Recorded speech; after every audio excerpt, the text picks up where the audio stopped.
Attribution Theory. Do you ever try to explain behavior of your family, your friends, even stranger, or try to know why people do the things they do?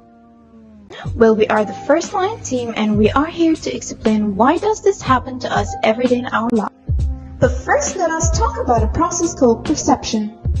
Perception is a process by which individual receives information about his or her environment and consists of the sensation like seeing, hearing, feeling, and etc. In simple words, you become aware of something through the senses. This concept is very important for understanding human behavior because humans perceive the life problems differently. When we see or feel, it's not necessarily the same as it really is. When we buy something, it's not because it's actually the best, but because we take it to be the best. Perception is influenced by three main factors. First one is the perceiver who tries to explain the behavior. Second, the target, the one we are trying to examine his or her behavior. Third, the context, the place or the time that the situation occurred.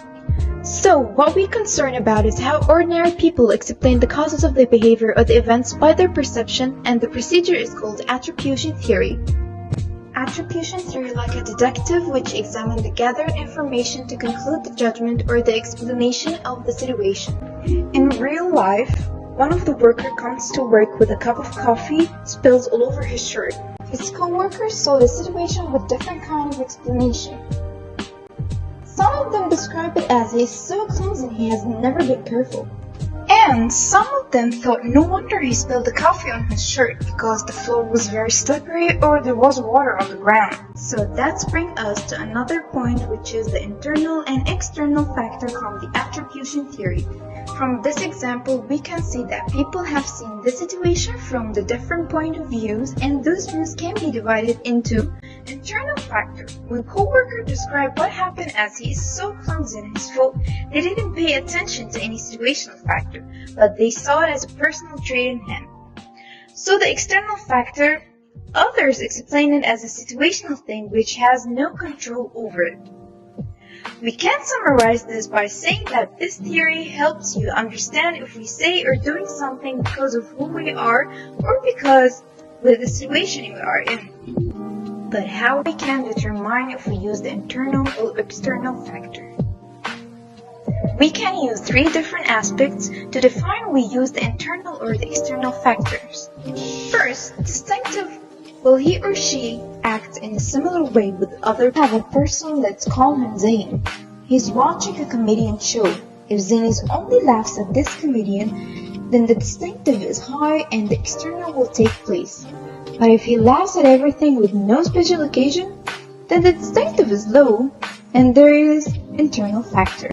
Will other people act the same way in the same situation? Let's say Zain has his friends over his house watching the comedian show. If everybody includes Zain laughs at the show, then the consensus is high, therefore there will be an external factor. But if only Zain is laughing, the consensus is low, and there will be an internal factor for sure. Consistency. Does the person behave the same way over time?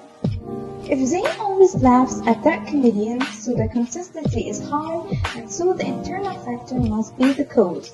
But if he rarely laughs at that comedian, then the consistency must be low, and the external factor will take place in it. But this theory has errors and bias. Attribution bias. Number 1.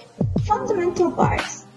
It makes us believe that our ability and traits are the causes of the success rather than the luck or any other situational factors. Number 2. Self-serving bias. In simple words, help us to meet our desire to see ourselves positively. Fundamental bias like paying a large tip to impress the one who is next to him, not because he's so generous. Self-serving bias like you may blame another driver for accident that you were in. So eventually every theory has its benefit and also has its problems, but does not mean that theory is not important.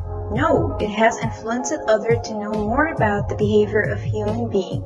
So at the end, we hope that we made this theory easy for you, and we are hoping to see you soon. Thank you all for watching and for your time.